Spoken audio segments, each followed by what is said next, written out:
Oh my god, you used ounces and not grams? What are you, stupid?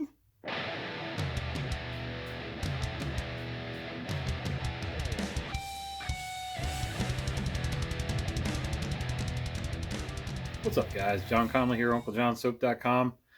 So, I'm on a roll. Let's make another video. Today, I think I'm going to show you shave soap again. I'm going to show you an old tried and true recipe. Well, old for me, because I made this one. But anyway, it's not our current recipe, but it is a trusted recipe. It works. It's slick, it's smooth, it lathers well, it holds up, it just works. Oh yeah, check this out. Ta-da! So I got this bun rack. I keep calling it a baker's rack, but nowhere online could I find anything that showed that as a baker's rack. So I don't know where I got my idea from, but check it out. So yeah, this thing is awesome. Ta-da! Big 5-inch caster, so it'll roll around. It's not the top of the line, most expensive one. I mean, I got the best deal I could online. It's got 20 bun tray slots. I will probably never use more than 10. Just, I don't want to overload it and have it start coming apart or get shaky or anything. I cut my own plywood shelves for it. I don't know what I was thinking. I measured and cut them too tight. So I'm going to have to take them all out, shave down one edge, and so that they'll slide out if I want them to. Right now, I don't want them to. Right now, there's purely just shelves. We cover them with the white paper there. We just, that way we can replace it once in a while and stack the shave soaps, bath soaps, anything like that. I was concerned because I thought Megan would not be able to reach all the way across. Now the top shelf is going to be a problem for her. Second shelf down and on should be okay. But so here's the deal. Yeah, she may have a problem. Like I can reach comfortably halfway back. So even the top shelf's even an issue for me. So even the second one might be a problem for Megan. Third one should be okay. But check it out. If it's on these big ass casters, we're not going to put anything here anyway because, got to go to the bathroom once in a while. But it takes like 2 seconds. Oh, dummy. Forgot I had extra shelves leaning down here. So when you don't have crap in the way, it takes 2 seconds to roll it around and get the stuff from the other side. I like it. It's portable. It does what I want it to do. It wasn't super expensive. And yeah, it'll free up some space so we can get rid of these green trays. Love these soap drying trays. I think I got these from Essential Depot. Like I ordered enough stuff that they sent me one for free. I don't remember if I bought the other one or if I got that one with the same deal, but they're cool. But when they're loaded, they're too heavy to move around. Megan can't pick them up. I shouldn't pick them up with my back. They do hold a ton of soap, but then they take up surface space, and I don't know. I like this. It's a self-contained unit. It works. All right, let's make some shave soap. All right, shave soap. I'm going to keep this short and sweet as much as possible. Try to cut out some of the rambling, but then it wouldn't be an Uncle John's video, would it? We're going to start with stearic acid. I'm going to give you the recipe here.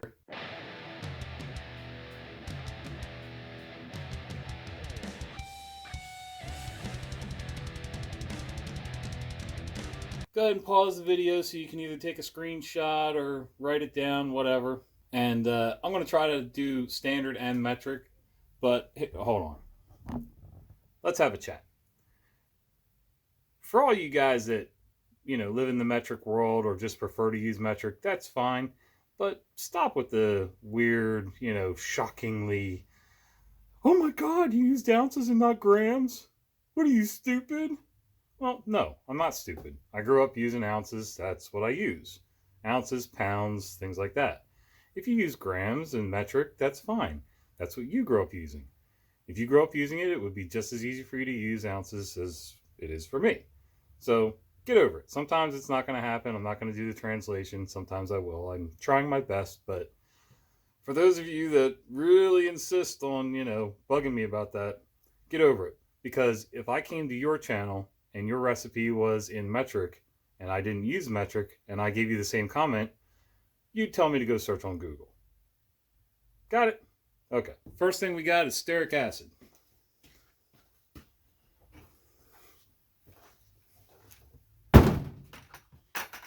Ta-da!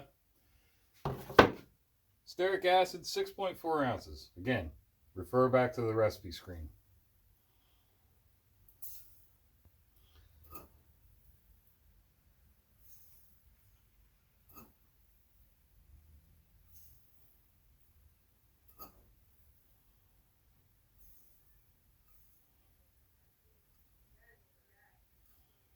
All right, 6.4 ounces.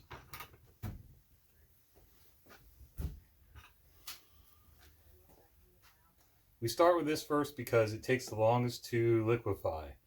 This takes a lot of heat, a lot of time. I mean, not a ton. I mean, it's not an hour or anything. We're going to pop it in the microwave, do 3 minutes, check it, 3 more minutes, check it. A lot of times that's fine. You know, maybe I'll need to add another minute here and there, but that should suffice for now. Next, we're going to set up our lye.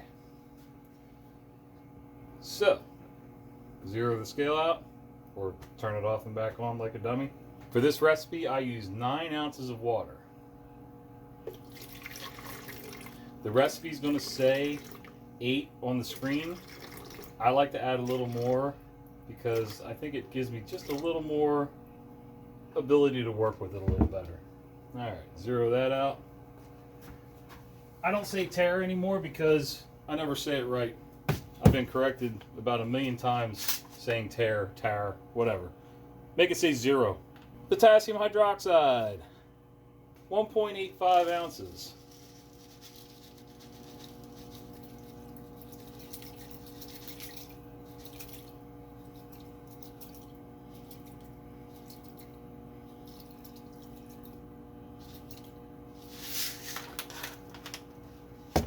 Sodium hydroxide, yes, we mix. This is a dual lye recipe. This is going to be 0.85 ounces. Oops, make it say 0.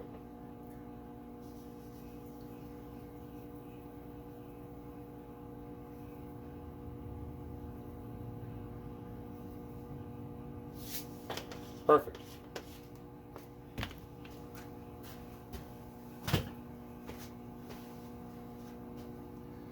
Then we stir. We're just making sure it doesn't clump in the bottom or settle, and you know, sometimes you get a weird crust in there if you don't mix it up. You notice my face isn't directly over the pitcher or anything. I have no fume issues here going on. So you can see how it's kind of cloudy. Pretty hot, steaming. Yeah, you can sort of see the steam. Anyway, we're going to use this when it goes pretty much clear. For all intents and purposes, it'll be clear. Like, you can't see through it very well right now, but by the time I get to use it, you'll be able to see through it. Not quite as much as straight water, but you'll get it. Now our oils. I goofed earlier and doubled one of the other recipes, so I already put the coconut oil and tallow in here. So we are going to put the shea butter in next.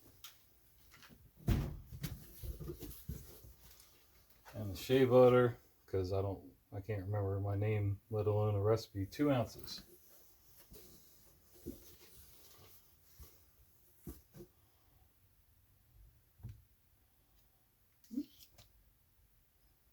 Yep, a little bit more. Ah, it's deceiving. It looks like it's going to be a ton in there, and then it's not. 2 ounces. There you go. And by the way, the tallow and the shea butter come in boxes like that, the bag in the box, and very shelf stable. Never had an issue with them going rancid, nothing. I've not refrigerated any of them, so we're good on that. Next, we check our stearic acid. I'm going to show you where it is after 3 minutes. And this is my microwave. You're going to have to judge for yourself in your microwave and see, you know, might be better power, might be worse power, who knows. All right, so you can see it's sort of starting to melt.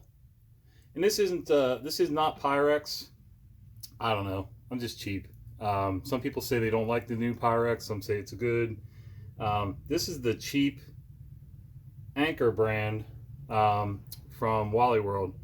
Never had a problem with it cracking, breaking, exploding, none of the above. I've overheated these like you wouldn't believe, and they've held up great. So we're going to go ahead and do 3 more minutes, and then we'll check it again.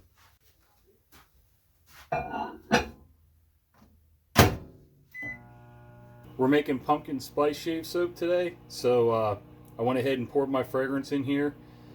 2 ounces. It just so happens in this recipe, this fragrance ends up being exactly 2 ounces by volume and weight, so it's 1 to 1. I'm not going to tell you exactly what's in it because it's mine. I made it. No offense. I love you guys. I really do. But here's the thing. Start out with fragrances that have a good reputation. Sorry about the shakiness. Start out with recipes that have a good reputation. Crafter's Choice is a good bet. Just Scent, JUSTSCENT. That's another fragrance company. They do really good on most of their fragrances. I don't like them all, but scent's a subjective thing, guys. Find one that's reputable, that has decent ingredients, that has the scent you like. Start with that. Don't try to start crafting scents right away. And don't think you're going to take 30 different essential oils and create strawberry essential oil and blueberry and pumpkin, or use pumpkin puree and think you're going to get that cool pumpkin spice scent. Not going to happen. You can use pumpkin puree in soap and it's cool, but you got to watch how much you use because it'll be a weird mushy mess. So anyway, just thought I'd throw that out there. Work with something that's already made. Don't try to reinvent the wheel until you've gotten more experience making soaps. All right, we got a minute left on the microwave for the steric. Then we'll do the oils.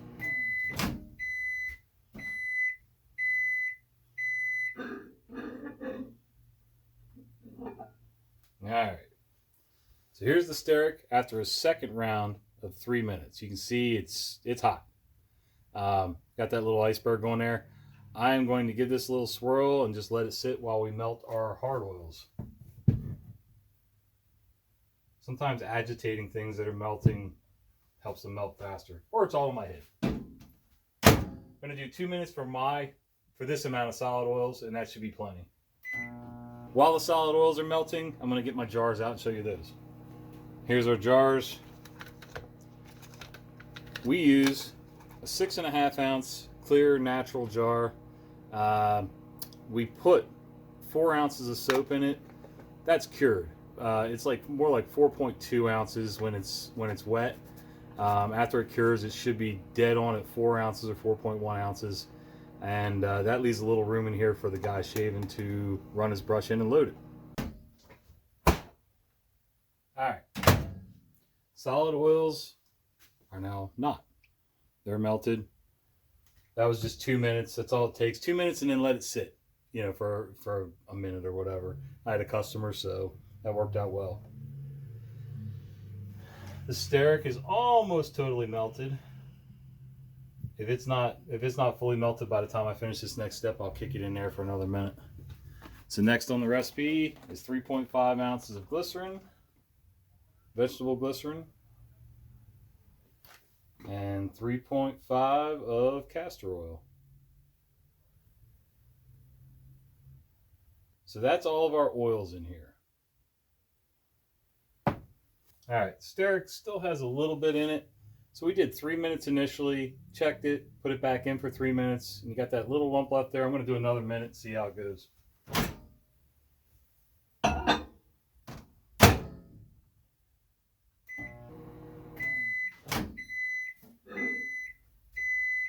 And no, I wasn't trying to grab it out of there barehanded. Sometimes I got to flip it around so the handle's facing the right way.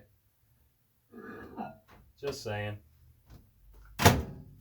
Still a little tiny little bit in the bottom. I'm going to let it sit for just another second here, and I don't want to overheat it. Like I said, sometimes agitating it'll, getting it moving helps it melt a little faster. I don't care if it's all in my mind. The steric is ready. So, got our hard oils, steric, fragrance, lie. Whisk. You don't need a crock pot. You don't need a stick blender. Check it out. The steric goes into your hard oils, your liquid oils, whatever. Alright. Get that all drained out. And we'll set this off to the side. There's that. Now comes the fun part. And this is where everybody freaks out. They say, oh, see how clear it went? Remember before you couldn't really see in there? Okay, anyway.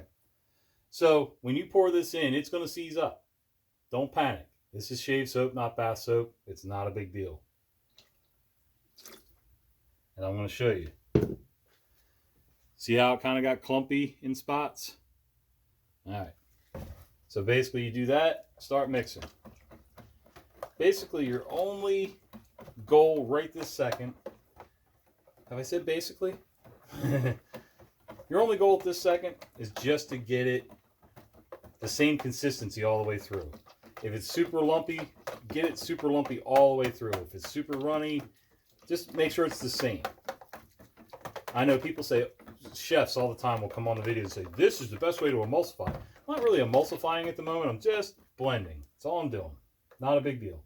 Pour the fragrance right in after I've got it to that point. This is where the smell kicks me in the face. And the sugars from this particular fragrance are going to heat up and it's going to go orange on me. You'll see it start to turn colors a little bit here.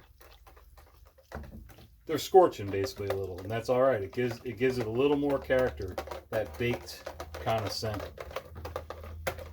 When I do this, I'm just scraping any lumpy soap that comes up onto the sides. I try to put right back down into the liquid soap.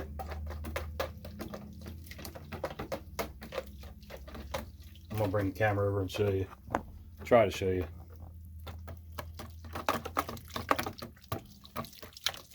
All right, so it's pretty much the same all the way through. Now walk away. Really, walk away. We're gonna let this sit. It varies, and most of that depends on the temperature in the shop, the temperature of the stuff when I poured it, the fragrance I used. So you got to play it by ear. For me, I know that if I give it a minute or two, at least a minute or two, when I come back, it'll be ready to mix again. There's no sense in standing over it fussing. You can stand there and watch it. Like I can usually do other stuff. This is usually when I'll get my jars out. I got them out for you because, you know, I need to fill time. So it's like maybe an extra runny applesauce consistency right now. This is going to go kind of smooth. Some recipes never go totally smooth and they stay a little lumpy, but you can tell that they're not going to sweat. So like if you hold the bowl up, if it's lumpy, and you kind of look at the edges over here, and you start seeing some kind of watery pooling of either fragrance or water, it's not ready. You got to wait until it sort of stays the consistency, a certain consistency before you pour. And it's hard for me. The reason I'm stammering over this is because each soap's slightly different because of the fragrance and temperatures and all that stuff. Barometric pressure, planet alignments. All right, so it's starting to loosen up and go very liquid on me. Again, sort of a weird runny applesauce, runny baby food maybe. So I'm just gonna, I know I keep saying walk away and I keep fussing with it. It's because I'm, you know, doing a video. So, all right, we'll be back in a minute. All right, check this out. Been literally a minute. Okay, you can see, hopefully you can see on the edges, like see how it's kind of pasty in the middle, but when you look at the edges while it jiggles, you can see that weird shiny, like separated liquid. That's it, separation. So it's still separating out. Now if I give it a really good mix,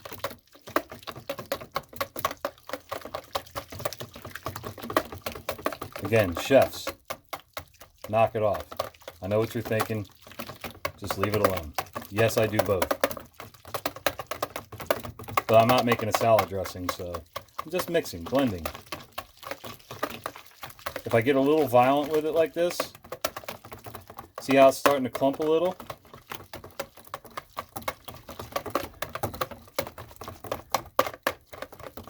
that's ready for this batch. Put your jar on the scale, get your other crap out of the way, turn it on so it's at 0. I use a spoon to help guide it out of the bowl. Kind of makes life easier. I'm right-handed, guys. I don't know. Let me see if I can turn this around. There you go. Now you can kind of see. So there's really no separation going on here, and that's the goal. If you have separation going on and you put it in the jar, you'll end up with a little bit of pooling of fragrance and water underneath the soap. And, you know, it doesn't hurt anything. It's still good. Oops, too much. Really good usable soap, but it's just not something I want. So I go with, geez, John. I go with 4.2 ounces because when it cures, it won't go below 4 ounces at that point. I hope you guys can see okay. And I'm still over pouring.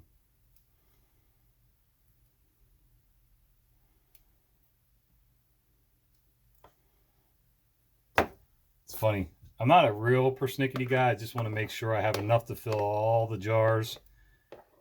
And also make sure I put enough in that... See, I'm talking and I can't pay attention. That when it cures, it's not going to go below weight. Definitely don't want that. That upsets people.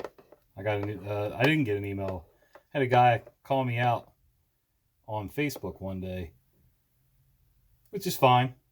He could have emailed me, though, and got an honest answer. I mean, anybody that even remotely knows me knows I'm going to give you an honest answer. If I goofed up, I'm going to tell you I goofed up, apologize, and move on. You know, try to make it right, and that's it. That's all I can do. Now, can you see how it's kind of going a little more smooth? Once, you know, another minute or two is where it gets a little dangerous, because then it gets kind of sticky. And then it's almost impossible, to pour into jars. Because it gets clumpy and weird. And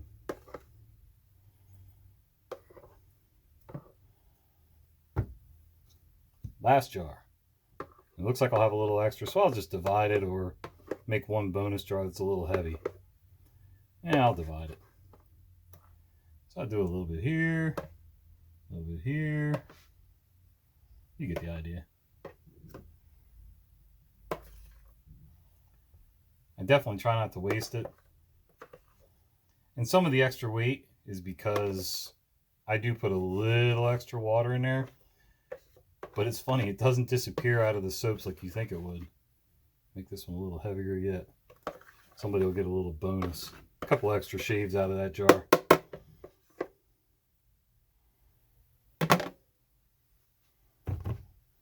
That's it. Shave soap. Made a little bit of a mess, not too bad.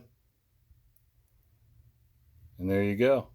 4-ounce shave soap tubs. And you can see what I was saying. I leave a little bit of room at the top so that when they load their shave brush in there, it's not all, the lather's not all kicking out of the jar and everything. It's a built-in shave bowl, basically.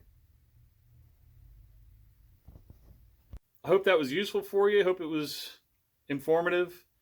If you have any questions, comments, concerns, video ideas, things like that, leave them in the comments down below. You can always shoot me an email at unclejohnsoap@gmail.com. Hey, if you got this far, you might as well subscribe, right? Like the video, subscribe, click the bell icon so you don't miss the fat guy with the beard rambling on and making soap. See ya.